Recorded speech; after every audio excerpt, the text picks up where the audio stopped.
Olá a todos, sejam bem-vindos à nossa aula de matemática. Eu sou a professora Manuela Franco e agora a gente vai ver o tema da nossa aula. Aula de número 38, revisão e avaliação. Então, vamos para a nossa aula.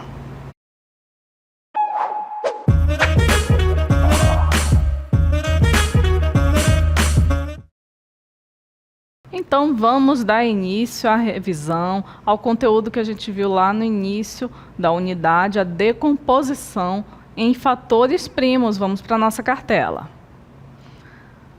Forma fatorada de um número. Então, o que é a forma fatorada? É a gente pegar esse número e decompor ele em valores primos. A gente sabe que na matemática a gente pode escrever um número de várias maneiras, a gente pode representar ele de várias maneiras, e aqui a gente vai precisar fatorar o 12, ou seja, vamos mostrar uma outra forma de representá-lo. E como é que a gente faz isso? A gente pega ele, o número 12, e vai dividindo pelos números primos que a gente conhece. Qual é o primeiro número primo? É o 2. A gente tem certeza que vai conseguir dividir o 12 por 2, porque o 12 é par. Então, 12 dividido por 2 é igual a 6. O 6 também é par, então ainda é possível dividir ele por 2. 6 dividido por 2 é 3. O 3 já é um número ímpar, então a gente não vai conseguir dividir por 2. E aí a gente tenta dividir pelo próximo número primo, que é o próprio 3. Então, 3 dividido por 3 é igual a 1. Quando nesta linha aqui termina em 1, significa que nós encerramos a fatoração. Então, o número 12, a gente pode escrever ele como a multiplicação desses três fatores aqui que a gente dividiu. 2 vezes 2 vezes 3. Então, se a gente realizar esse cálculo, 2 vezes 2, 4. 4 vezes 3, 12. Nós voltamos para o 12. Então, 2 vezes 3. 2 vezes 2 vezes 3 é a forma fatorada do 12. Então, a gente pode escrever o 12 dessa forma, utilizando a fatoração em números primos. Nosso próximo conteúdo é mínimo múltiplo comum, que a gente chama de MMC. Cada uma dessas siglas, cada uma das letras dessa sigla tem um significado. Mínimo vai ser o menor valor. Nesse caso, esse valor ele é um múltiplo. E o comum é que vai pertencer aos dois números ou mais, né? Se a gente tiver que determinar o MMC entre três números, então aí vai ter que pertencer aos três. Mas geralmente a gente determina o MMC entre dois números. Vamos ver aqui um exemplo. Um ônibus passa a cada 12 minutos e o outro a cada 15 minutos.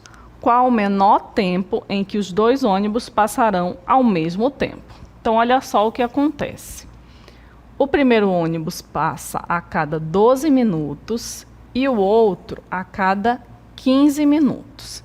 E aí a gente quer saber, olha só a palavra-chave aqui, qual o menor tempo. Isso aí lembra alguma coisa? O que será que tem a ver com o MMC? É o menor, é o mínimo múltiplo comum.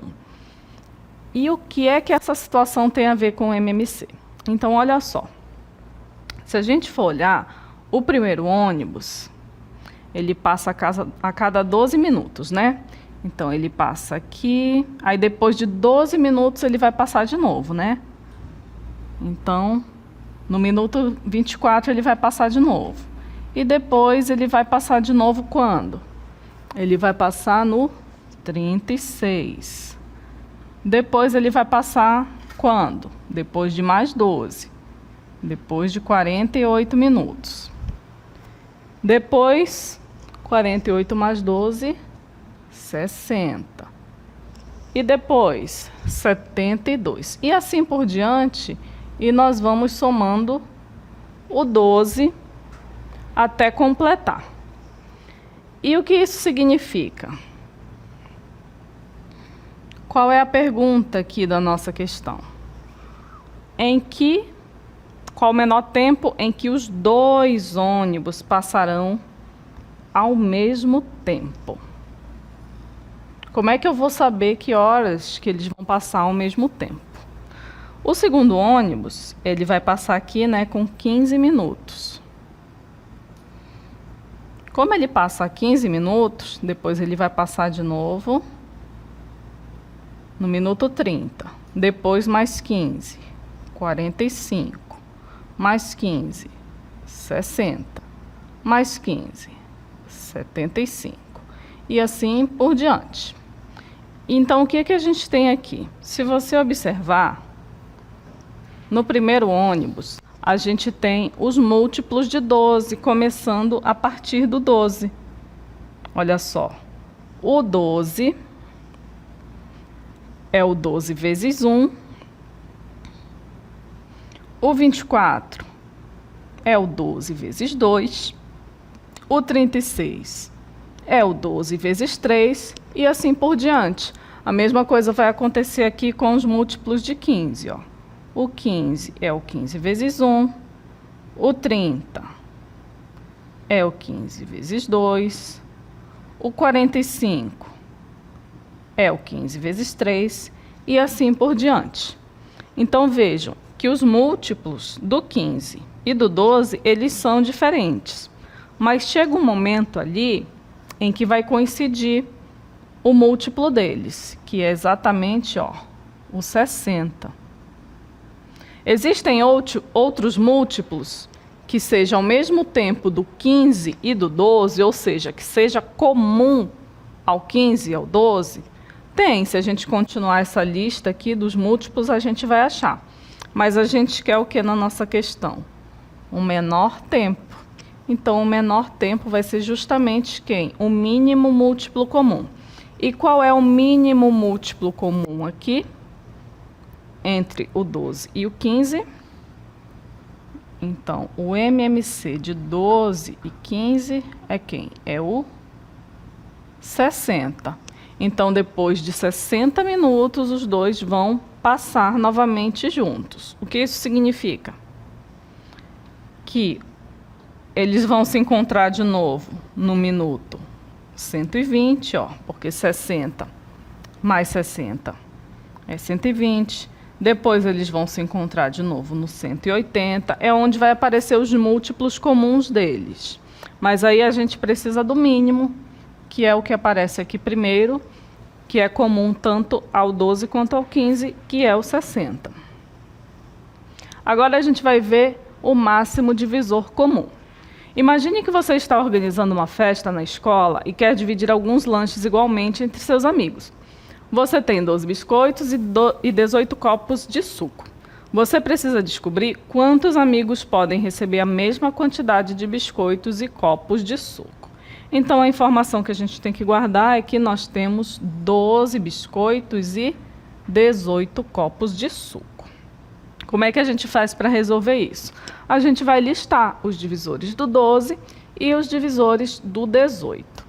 Quem são os divisores do 12? São aqueles valores em que a gente consegue dividir o 12 e temos um resultado exato, é uma divisão que não deixa resto. E quem são os divisores do 12? 1, 2, 3, 4, 6 e 12. E os divisores do 18? A mesma coisa, são os valores que a gente consegue dividir o 18 sem deixar resto, que são 1, 2, 3, 6, 9 e 18. E aí a gente vai ver que os valores que são divisores tanto do 12 quanto do 18 são esses aqui, 1, 2, 3 e 6. E o MDC, ele é quem? Ele é o máximo divisor comum, então ele é o maior desses 4 valores aqui que eles têm em comum. Nesse caso é o 6. Então, o MDC de 12 e 18 é igual a 6. Agora a gente vai ver os critérios de divisibilidade. O primeiro é um dos mais simples, que é a divisibilidade por 2. Para dividir um número por 2 e que a divisão seja exata, o número ele tem que ser par. Então, para ser divisível por 2, é necessário que o número seja par. Qualquer número par a gente consegue dividir por 2. E quem são os números pares? São os números que terminam em 0, 2, 4, 6 e 8. Bem fácil da gente identificar quando que a gente consegue dividir um número por 2. E a divisibilidade por 3. A gente consegue dividir um número por 3 quando a soma dos seus algarismos é divisível por 3. Por exemplo, o número 27 é divisível por 3. Por quê? Quando a gente soma os seus algarismos, que são 2 e 7, 2 mais 7 é igual a 9. E o 9 é divisível por 3. Então, esse é o critério para a gente conseguir dividir o número por 3. O número que é divisível por 3, ele pode ser par ou pode ser ímpar, mas ele só vai ser divisível por 3 se a soma dos seus algarismos for divisível por 3. Agora, a divisibilidade por 4. O número é divisível por 4 quando os seus dois últimos dígitos são divisíveis por 4, ou então quando ele termina em 00. Se for um número de mais de 2 algarismos, né? Quando termina em 00, ele vai ser divisível por 4. No nosso exemplo, a gente tem o 144.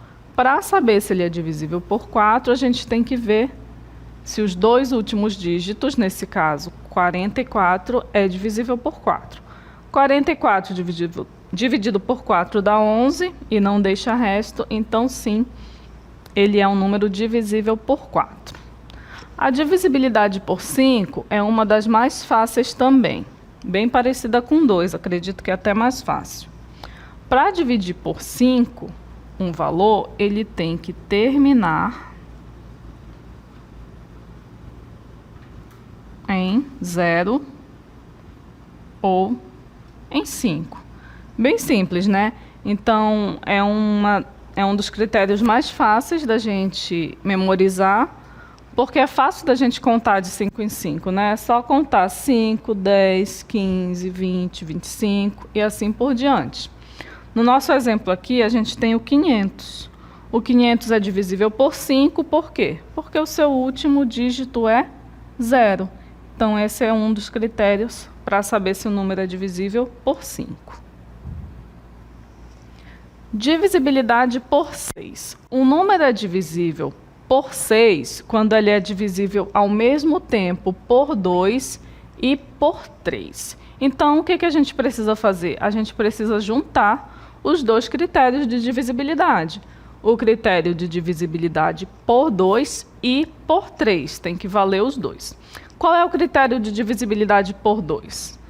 É que o número tem que ser par. Então, para ser divisível por 6, ele tem que ser par? Tem que ser par, mas não basta só ser par. A soma dos seus algarismos tem que ser divisível por 3. Por quê? Porque a gente também precisa do critério de divisibilidade por 3. Então, para um número ser divisível por 6, ele tem que ser par, mas também tem que ser divisível por 3. Por exemplo, nós temos aqui o 18. 18 é par? É.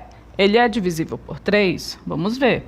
A soma dos seus algarismos é 1 mais 8, que é 9, que é divisível por 3. Então, sim, o 18 ele é divisível por 6.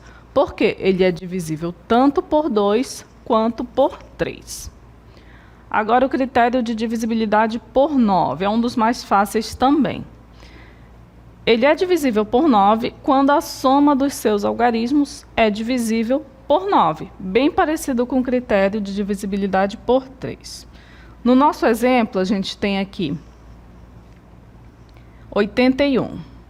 O 81 é divisível por 9 porque a soma dos seus algarismos, 8 mais 1, que é igual a 9, é divisível por 9.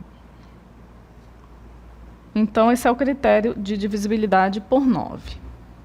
Agora, nós vamos ver o critério de divisibilidade por 10, que também é um dos mais fáceis. Para ser divisível por 10, o número ele tem que terminar em 0. Bem simples, né? Qualquer número que termine com 0, ele é divisível por 10. Por exemplo, nós temos aqui o 100. O 100 é divisível por 10 porque o seu último dígito é 0. Então, é bem fácil também da gente realizar a divisão por 100, né? Qualquer valor que termina em 0, ó, por exemplo, 70 dividido por 10 é quanto? É só cancelar um 0 com o outro. 70 dividido por 10 é 7. Se a gente tivesse, sei lá, 800 dividido por 10, qual é o resultado? É só cancelar um 0 com o outro. O resultado é 80. E assim por diante. Então, vejam que tanto o critério de divisibilidade por 10, quanto a divisão por 10 em si, são bem simples da gente identificar e resolver. Agora, a gente vai ver os tipos de fração, que são as próprias, impróprias e aparentes. Quando que uma fração é própria? Quando o numerador é menor do que o denominador.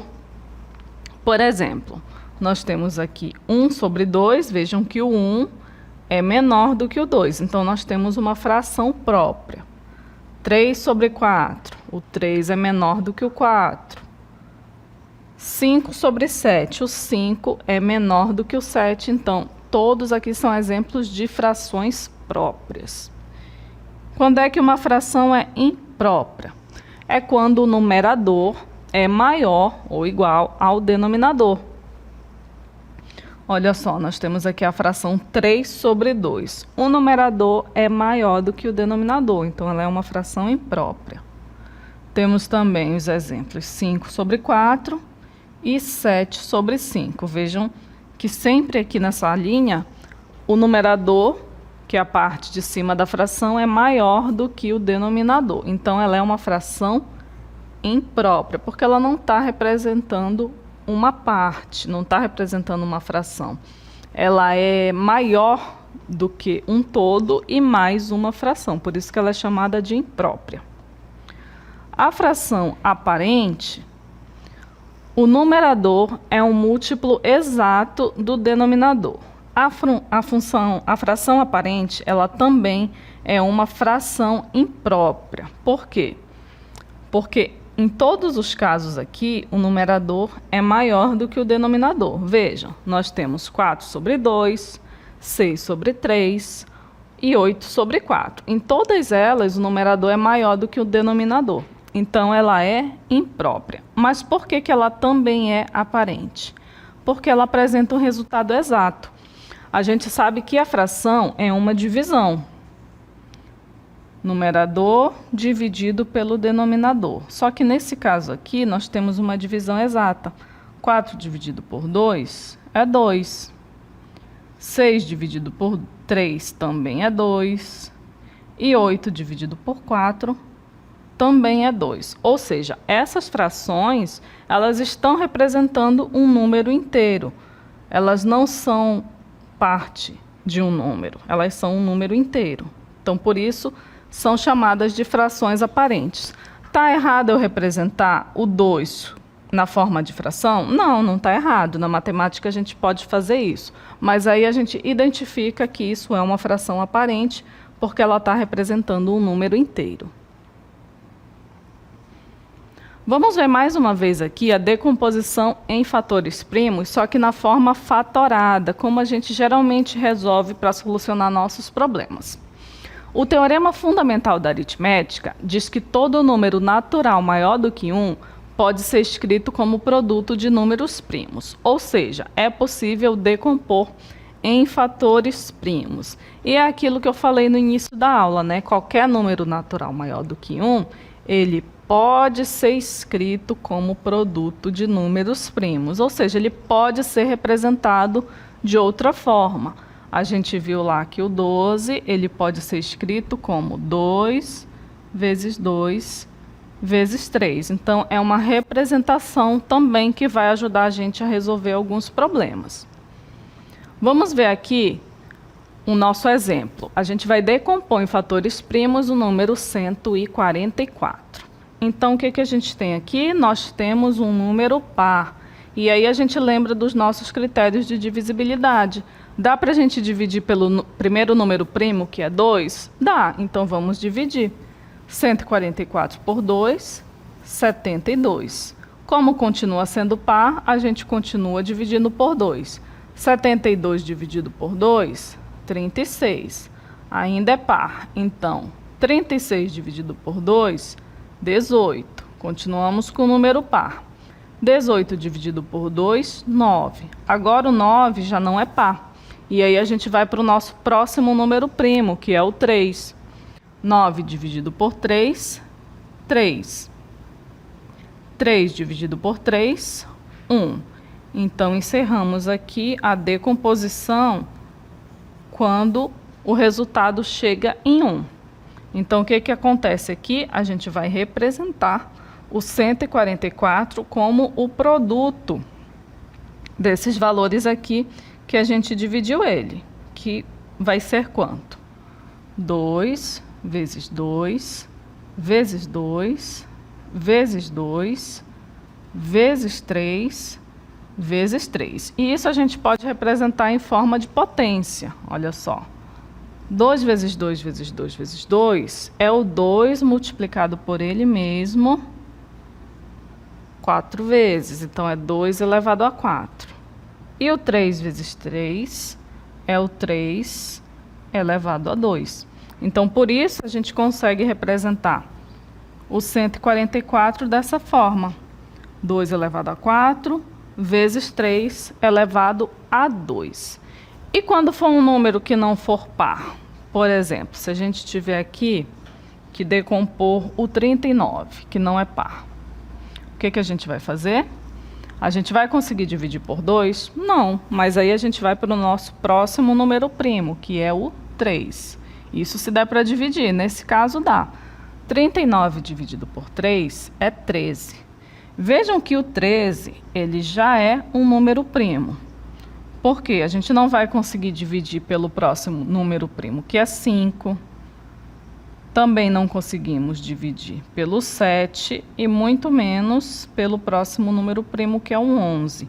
Então, a gente já consegue dividir diretamente por 13, que dá 1.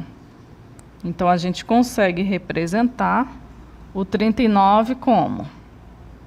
Como produto desses dois números primos. 3 vezes 13. Então, um jeito de representar o 39 é fazer 3 vezes 13. E assim, a gente procede para os demais valores, sempre começando dividindo por 2, ou por 3, ou por 5, sempre começando do menor número primo até chegar ali no 1. E aí a gente vai ter a representação desse número já decomposto em fatores primos. Tá certo? Bom, espero que vocês tenham compreendido e assim a gente encerra a nossa revisão.